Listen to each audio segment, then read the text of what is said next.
The echoes of a name, the afternoon sun, filtering through the expansive windows of the MacAllan Philanthropic Foundation's executive office, cast a warm, golden glow on the polished mahogany desk. Elizabeth Beth MacAllan, at 75, was a figure of quiet authority and immense respect. Her silver hair, meticulously styled, framed a face etched with the wisdom of decades, her eyes keen and intelligent behind delicate spectacles. She had built this empire of benevolence from the ground up, a testament to her sharp mind and even sharper compassion. The foundation, nestled in the affluent suburbs of northern New Jersey, was her life's work, dedicated to providing educational and medical support for gifted children from underserved communities. Today, however, the familiar hum of the office, the rustle of papers, and the gentle murmur of her executive director, Susanna Green, felt distant, muffled. Beth held a single sheet of paper, a grant application, and her gaze was fixed on a name, typed neatly in the applicant section, O'Connell. The name hit her with the force of a physical blow, stripping away 60 years in an instant. She wasn't Beth MacAllan, the renowned philanthropist, anymore. She was Elizabeth, a skinny, timid girl of 15, shrinking in the shadow of a brutal hallway in a small, forgotten town in rural Pennsylvania. The fluorescent lights of her office flickered, replaced by the harsh, buzzing glow of the old school corridors. The comfortable silence was shattered by the echo of cruel laughter, the whispers of torment, the sharp sting of humiliation. Margaret O'Connell. The name had been a constant, insidious tormentor throughout Beth's middle and high school years. Maggie, as she was known, had been everything Elizabeth wasn't: popular, vivacious, effortlessly cruel. She commanded a small clique of girls who, like hungry jackals, followed Maggie's lead, tearing at Elizabeth's fragile confidence piece by piece. Elizabeth, with her unruly red hair, her penchant for books over boys, and her quiet, introspective nature, was an easy target. She was different, and in their world, different was a weakness to be exploited, a vulnerability to be attacked. Beth's fingers, usually steady, trembled slightly as she clutched the application. Susanna Green, her sharp, efficient executive director, noticed the subtle change. Susanna, a pragmatic woman in her early 40s, with a deep-seated commitment to the foundation's mission, had already reviewed the application. "That's an interesting one, Beth," Susanna commented, her voice calm and professional. "The O'Connell family, the children, Tommy and Grace, are exceptionally talented. Tommy, the grandson, is 16, a prodigious violinist. But his family can't afford lessons or a proper instrument. Grace, the granddaughter, is 14, a certified genius, scoring off the charts in STEM. But she has a rare heart condition that requires a very expensive, specialized surgery. Their financial need is profound. They meet all our criteria for academic and talent-based support, and the medical need is urgent." Beth's eyes, however, weren't on the children's glowing academic records or the harrowing medical reports. They were fixed on the small, faded photograph tucked into the top corner of the application, a headshot of the primary caregiver, Margaret O'Connell. The years had taken their toll. The once bright, arrogant eyes were now shadowed with worry. The sharp features had softened, lines of hardship etched around the mouth, but it was unmistakably her, Maggie, older, worn, but still recognizable. The girl who had made Elizabeth's adolescence a living hell, a cold wave of a forgotten Festering bitterness washed over Beth. The memory of Maggie's smirk, the way she'd trip Elizabeth in the hallway, sending her books scattering across the linoleum floor. The snide comments about Elizabeth's homemade clothes, her lack of a father. George had died when Beth was young. The way Maggie had rallied the other girls to whisper and point, isolating Elizabeth until lunchtimes were spent hiding in the library, tears blurring the words on the page. The time Maggie had deliberately spilled ink on Elizabeth's meticulously prepared science project, laughing as the carefully drawn diagrams dissolved into a watery mess. It was never physical violence, not really, but the psychological torment had been relentless, far more damaging than any punch could have been. It had been insidious, chipping away at Elizabeth's self-worth until she was a shell of her former self. Beth had carried those wounds, those invisible scars, for decades. They had driven her, in part, to achieve her incredible success, to prove to herself, and perhaps to the ghosts of her tormentors, that she was worthy, that she was strong, that she was more than the timid girl they had tried to break. She had left that small Pennsylvania town as soon as she could, never looking back. She had even deliberately changed her name from Elizabeth to Beth, a subtle act of reinvention, a shedding of the past.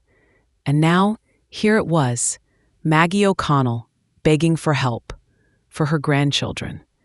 The irony was almost unbearable. Echoes of the past. Beth dismissed Susanna, her mind racing. She needed to be alone. She needed to process this seismic shock to her carefully constructed world.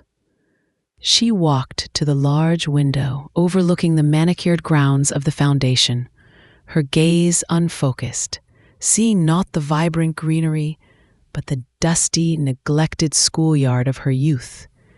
She remembered the endless terror of school days. Every morning, a knot of dread would tighten in her stomach. The hallways were a gauntlet. The cafeteria, a public arena of humiliation. Maggie O'Connell was the queen of that arena. Her laughter, a clarion call for the others to join in the torment. Elizabeth recalled one particular incident, vivid as if it happened yesterday. It was during a school play audition. Elizabeth, despite her shyness, had a beautiful, clear singing voice, a hidden talent she rarely dared to show. She had bravely auditioned for the lead, her voice soaring through the empty auditorium. Maggie, sitting in the front row with her clique, had burst into exaggerated, mocking applause, followed by derisive snickers. "Oh, listen to little Lizzie, thinking she's a star," Maggie had sneered, mimicking Elizabeth's posture. The shame had been so profound, so mortifying, that Elizabeth had fled the stage, her voice choked by tears, never to sing in public again. The part had, of course, gone to Maggie's friend. Another memory, sharp as glass. The school dance. Elizabeth, against her better judgment, had gone, hoping for a fleeting moment of normalcy. She had worn her best dress, painstakingly sewn by her loving but struggling mother. As she stood awkwardly by the punch bowl, Maggie had accidentally spilled a tray of drinks all over her, soaking her dress, ruining the delicate fabric. The laughter had followed her all the way home, echoing in the darkness of the empty streets. Her mother, seeing her tear-stained face and ruined dress, had held her close, her own helplessness a tangible thing. "Just ignore them, sweetheart." Her mother had whispered, but Beth knew it was impossible. These weren't just old memories. They were living wounds, still tender beneath the surface of her successful, composed life. She had built a fortress around herself, a life of purpose and achievement, a life where she controlled every narrative. This sudden appearance of Maggie O'Connell threatened to crack that fortress, to unleash a torrent of pain she thought she had long since buried. The dilemma was agonizing. Her fund's mission was clear: help gifted children from underserved communities. Tommy and Grace O'Connell undeniably fit the criteria. To deny them aid based on her personal history, on the actions of their grandmother, felt inherently wrong, a betrayal of her own principles. Yet the thought of extending kindness, of effectively rewarding the woman who had caused her so much pain, churned her stomach. It felt like a capitulation, a surrender to the very forces that had sought to diminish her. She had always believed in justice, in righting wrongs. But was this an act of justice, or simply an opportunity for vengeance? She had never actively sought revenge, preferring to rise above, to succeed on her own terms. But the temptation, raw and visceral, was undeniable. To see Maggie O'Connell, once so powerful and cruel, now reduced to begging for aid for her grandchildren. It was a bitter, intoxicating irony. She needed counsel. She needed David. David, her oldest and most trusted friend, a retired history professor who knew more about her past than anyone else alive. He had been her anchor, her confidant, through the difficult years of her quiet ascent. Confessions and counsel. David arrived at her home that evening, his kindly face showing concern as he listened to Beth recount the day's shocking discovery. He had known Beth since college, knew about her difficult childhood, the unspoken trauma she carried. He knew how deeply those scars ran, even though she rarely spoke of them. "Maggie O'Connell," David murmured, shaking his head. "I remember you speaking of her. A real piece of work even then." He took her hand, his grip firm and reassuring. "Beth, this is a truly unique situation, and a deeply personal one. No one would blame you if you simply recused yourself from this application." "Recuse myself?" Beth scoffed, pulling her hand away. "And let Susanna or the board decide? I built this foundation, David. Every brick, every dollar. It's my name on the door. And it's my past that's come knocking. If I recuse myself, it feels like cowardice, like letting her win even now." "Win what, Beth?" David asked gently, his eyes searching hers. "Is this about justice or about settling an old score? Because there's a crucial difference, my dear. Justice, when truly served, brings peace. Vengeance, however, often leaves a bitter taste for all involved." Beth walked to the fireplace, tracing the cool marble mantle with her finger. "Peace? I haven't had peace from those memories in 60 years. They shaped me, David. They made me who I am. They fueled my drive to succeed, to prove them all wrong. And now she's here, asking for help. For her grandchildren. Children who are innocent, yes, but children who carry her name, her blood." Her voice cracked with a mixture of pain and righteous indignation. "Part of me wants to deny it, to tell them that some wounds are too deep to heal, some debts too old to pay, to make her feel even a fraction of the pain she inflicted on me." David rose and stood beside her. "And what would that accomplish, Beth? Would it erase the past? Would it heal your scars? Or would it just make you feel like them, like the bully you despised?" He paused, letting his words sink in. "Look at the facts. These children, Tommy and Grace, they are innocent. They are talented.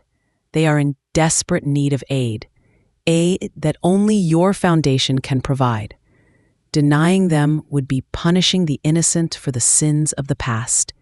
It would be a cruel act, Beth, and you, of all people, are not cruel.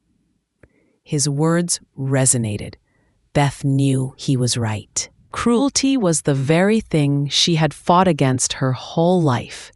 To inflict it, even indirectly, would be to betray her own principles, to become a shadow of the very people she despised. Yet the old wound throbbed, raw and persistent. "I need to see them," Beth declared, her voice firm, a new resolve forming. Not as Elizabeth MacAllan, founder of the foundation, but as someone observing. "I need to see their need with my own eyes, and I need to see her, Maggie, to see what 60 years of life have done to her." David nodded, understanding. "That sounds like wisdom, Beth, not vengeance." An incognito glimpse. The following week, Beth, dressed in nondescript clothes, her hair tucked under a wide-brimmed hat, drove her modest sedan. She kept her flashy cars for formal events, into the run-down neighborhood where the O'Connell family lived. It was a stark contrast to the manicured lawns and stately homes of New Jersey. Here, houses were small, paint peeling, lawns overgrown. The air hung heavy with the scent of damp earth and unspoken hardship. She parked a few blocks away and walked, her heart pounding with a mixture of dread and morbid curiosity. She found the O'Connell house, a small, 2-story dwelling, its porch sagging, windows covered with thin, faded curtains. It looked tired, worn, much like the photograph of Maggie. She saw Tommy first. He emerged from the house, a violin case tucked awkwardly under his arm, his shoulders hunched.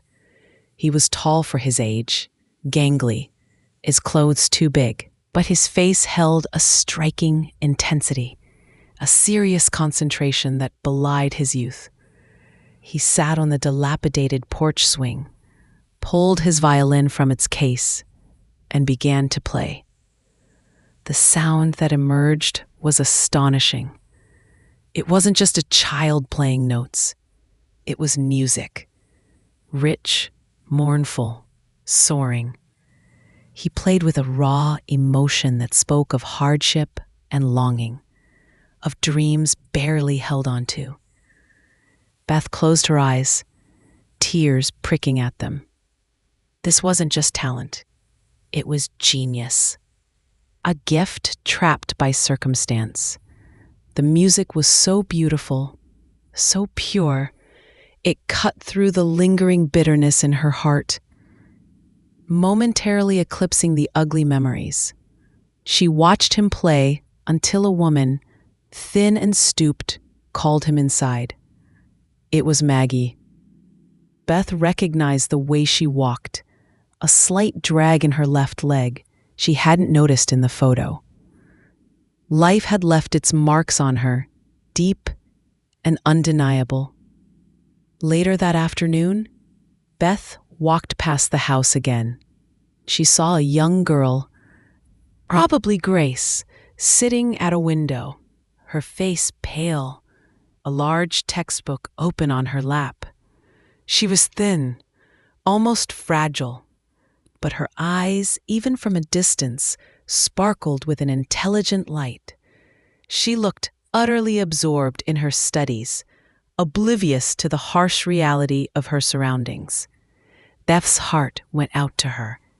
This brilliant mind, trapped in a frail body, desperately needed help.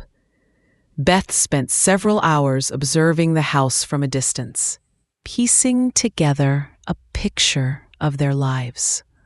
She saw signs of poverty everywhere: a leaky faucet, patched windows, worn-out shoes on the porch.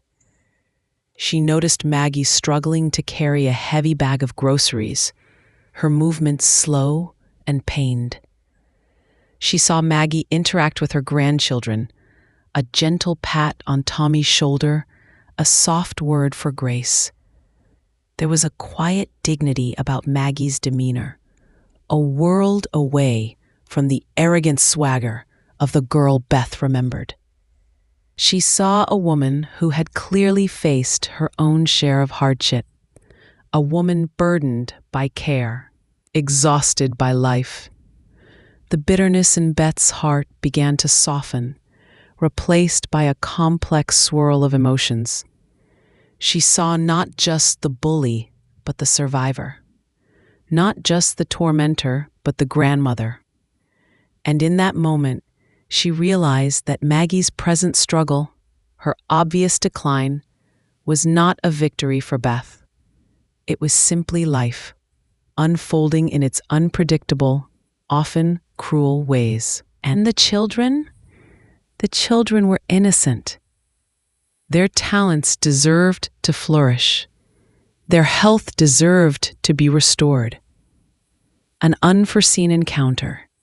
As Beth was making her way back to her car, her mind still reeling from the observations, a sudden downpour erupted. The sky, which had been bright just moments before, turned a bruised purple. She fumbled in her purse for her umbrella, but it was nowhere to be found. She ducked under the meager shelter of a bus stop awning, trying to shield herself from the sudden deluge. Then she heard a familiar voice, strained and raspy. "Oh, for heaven's sake, not now!" Beth looked up. Standing just a few feet away, also trying to escape the rain, was Margaret O'Connell. She was struggling with a flimsy plastic bag filled with groceries, one corner torn, milk cartons threatening to spill. Her hair, once a vibrant blonde, was now a dull gray, plastered to her forehead by the sudden rain. Her clothes were simple, worn, and she looked utterly defeated. Their eyes met. For a long moment, time seemed to stand still. Beth felt a jolt of recognition, a familiar chill. Maggie's eyes, though clouded with worry, still held a flicker of that old intensity. And then, slowly, a dawning realization spread across Maggie's face. Her eyes widened, her mouth fell open slightly. "Elizabeth?" Maggie whispered, her voice barely audible over the drumming rain. Her hands trembled, dropping the bag of groceries. A carton of eggs smashed on the wet pavement. Beth felt a strange mixture of shock and morbid fascination. After all these years, she was recognized, and by the woman who had caused her so much pain. Maggie's face contorted, a mixture of shock, shame, and something else, a deep, profound remorse. "Elizabeth, oh my God, it's really you." "Beth, I can't believe it." She took a step back, as if confronting a ghost from her past. Her gaze, once arrogant, was now filled with a haunting vulnerability. Beth, surprisingly, felt a wave of calm. The anger, the bitterness, seemed to dissipate, replaced by a quiet sense of detachment. She saw not the powerful tormentor, but an old woman, broken by life, caught in a moment of utter despair. "It's Beth now," she corrected, her voice soft but clear. "Elizabeth was a long time ago." Maggie's eyes filled with tears, which mingled with the raindrops on her face. "Beth, I am so sorry for everything, for what I did to you. I was a terrible, cruel girl, a truly awful person." Her voice choked, thick with genuine emotion. I was so insecure, so desperate to fit in, to be popular. I picked on you because you were different, because you were smart, because you were quiet and easy. It was monstrous. I've carried that guilt for years, Beth. I truly have. I thought about you so many times, wondered where you went, if you were okay. And now you're here, and I'm a mess. My grandchildren, they're everything." Her confession was raw, unfiltered, stripped bare by the weight of her current circumstances and the sudden, shocking reappearance of her past victim. There was no artifice, no defensiveness, just naked remorse. Beth saw it, truly saw it for the first time. The arrogance was gone, replaced by profound regret. The rain continued to fall, washing away not just the dirt from the street, but perhaps some of the old, festering pain from Beth's heart. In that moment, a strange, unexpected shift occurred. Beth saw not just the bully of her youth, but a tired, remorseful old woman, burdened by life, struggling to survive, desperate for her grandchildren. The balance of power had shifted irrevocably, not through vengeance, but through the simple, brutal passage of time and the humbling force of life's relentless challenges. Forgiveness and a new path. The shattered eggs lay on the wet pavement, a silent testament to the chaos of the moment. Beth, surprisingly, was the one who moved first. She reached down, picked up Maggie's torn grocery bag, and began to gather the scattered items. The milk cartons, miraculously, were mostly intact. "Let's get out of this rain, Maggie," Beth said, her voice softer than she'd thought possible. "Come to my car. We can go somewhere warm. Talk properly." Maggie nodded, still stunned, her eyes wide. She followed Beth without question, like a lost child. In the warmth and quiet of Beth's car, the full weight of the situation settled upon them. Maggie recounted her life story, a life marked by early popularity fading into adult struggles, a difficult marriage, financial hardship, the loss of her own children to illness and addiction, leaving her with her two beloved grandchildren, Tommy and Grace, to raise. She spoke of her despair, her desperation to find help for Grace's heart condition and Tommy's musical dreams. She confessed to sending the application to the MacAllan Philanthropic Foundation, not knowing who was behind it, simply as a last, desperate hope. "And then I saw you," Maggie whispered, her voice filled with wonder and shame. "I knew it was you, even with your hair different and the years. Your eyes, they're still the same. And I thought, oh God, this is karma. This is what I deserve.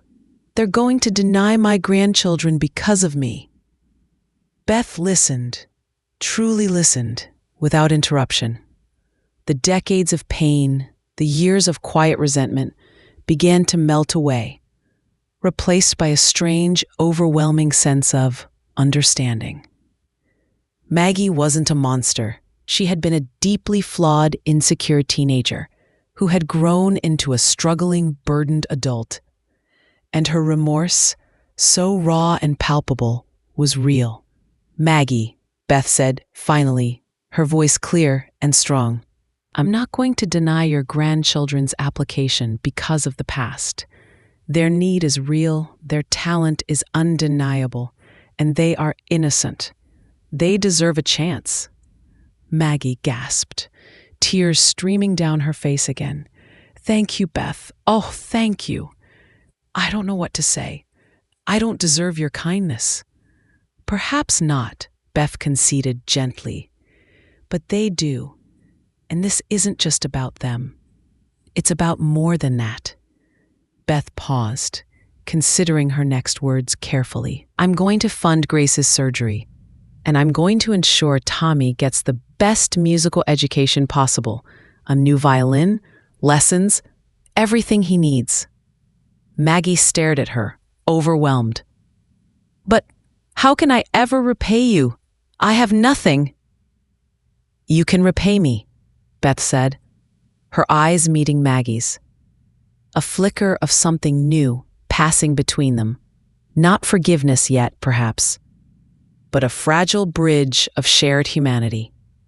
By helping me help others, by becoming a part of this foundation. Maggie blinked, confused. A part of the foundation? Yes, Beth explained. You know firsthand the devastating impact of bullying. You know the desperation of families in need. I want you to become a liaison for our outreach programs, particularly those focused on anti-bullying initiatives. I want you to share your story, Maggie, not just as a cautionary tale, but as a path to redemption, to speak to children, to parents, about the lasting damage of cruelty and the power of empathy and second chances, to show them that even those who once inflicted pain can find a path to healing and forgiveness. Maggie sat in stunned silence. Then slowly, a profound understanding dawned on her face. This wasn't just about forgiveness. It was about atonement. It was about finding purpose in her past mistakes, transforming her deepest regrets into a force for good. I will, Beth. I promise. With every fiber of my being. Thank you. Thank you for this chance. A legacy of healing.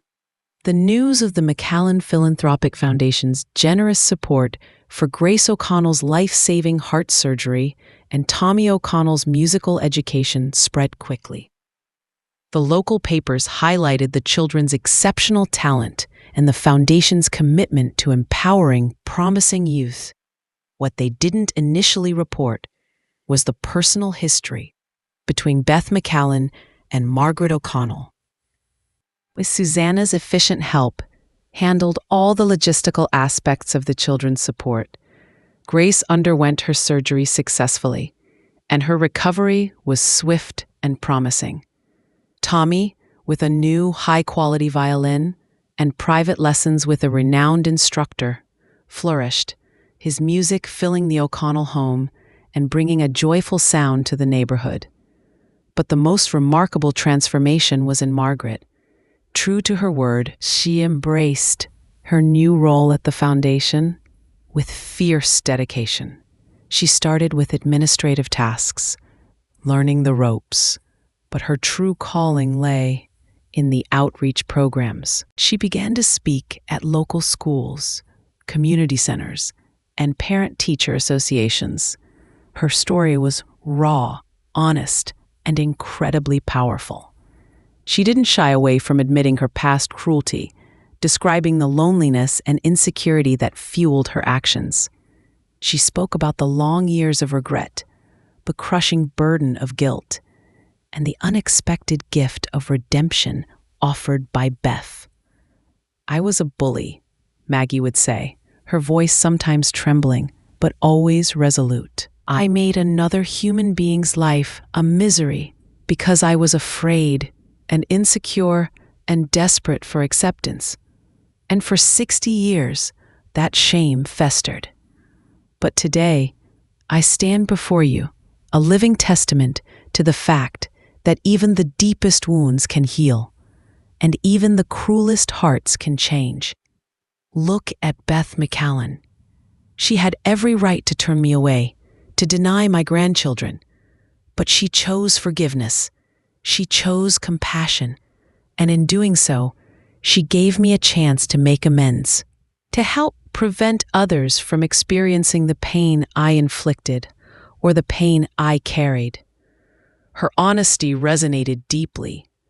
Children listened with wide eyes, recognizing the truth in her words. Parents, often grappling with bullying issues in their own communities, found common ground in her vulnerability. Maggie O'Connell, the former tormentor, became a powerful advocate for empathy and understanding, her past mistakes now serving a higher purpose. Beth and Maggie began to build a fragile yet genuine relationship. They met regularly, not just for work, but for quiet conversations over tea. They spoke of the past, gradually filling in the gaps, sharing perspectives. Beth, surprisingly, found herself telling Maggie about the profound isolation she felt, the fear that had shadowed her adolescence. Maggie listened, her face often etched with pain, reaffirming her apologies. The healing was slow, incremental, but undeniably real. Beth realized that true forgiveness wasn't about forgetting the past, but about transcending it. It was about choosing compassion over bitterness, about recognizing the shared humanity in even the most fractured relationships. Her own long-held wounds began to truly close, not just covered by layers of success, but fundamentally healed by the balm of genuine connection. The MacAllan Philanthropic Foundation became even more renowned, its work amplified by Maggie's powerful testimony. Beth's story, though she never explicitly sought to make it public, became a quiet symbol of profound forgiveness and the strength of the human spirit. She didn't just give money, she gave second chances, not only to the children her foundation served, but to those who had once wronged her, and to herself. Grace thrived, her heart healthy, her brilliant mind now free to explore the universe of knowledge. Tommy's violin sang, carrying his talent to prestigious orchestras and eventually to a full scholarship at a renowned music conservatory. Both children grew up knowing the immense generosity that had shaped their lives and the complex, beautiful story of forgiveness that underscored it. The last time Beth and Maggie sat together, in Beth's quiet garden, the lilacs were in full bloom. The scent, once a bittersweet reminder of a home left behind, now simply smelled of peace. "It's funny, Beth," Maggie mused, a gentle smile on her lips. "I spent so many years thinking I was powerful, thinking I was above everyone. And then life humbled me. But it took you, the person I hurt the most, to show me true strength. The strength of forgiveness." Beth squeezed her hand, a genuine warmth flowing between them. "And you, Maggie, showed me that even the deepest scars can become pathways to healing, and that even in the most unlikely places we can find redemption. We both learned that true strength isn't about crushing others, but about lifting them up. And sometimes about lifting ourselves up even when we least expect it." The sun began to set, painting the sky with hues of orange and purple, a fitting end to a day and a life that had found its true colors in the unexpected beauty of forgiveness. Beth MacAllan, the woman who had overcome so much, had not just built a foundation of wealth, but a legacy of healing, proving that the most profound acts of charity are often those that heal not just the recipients, but the givers themselves.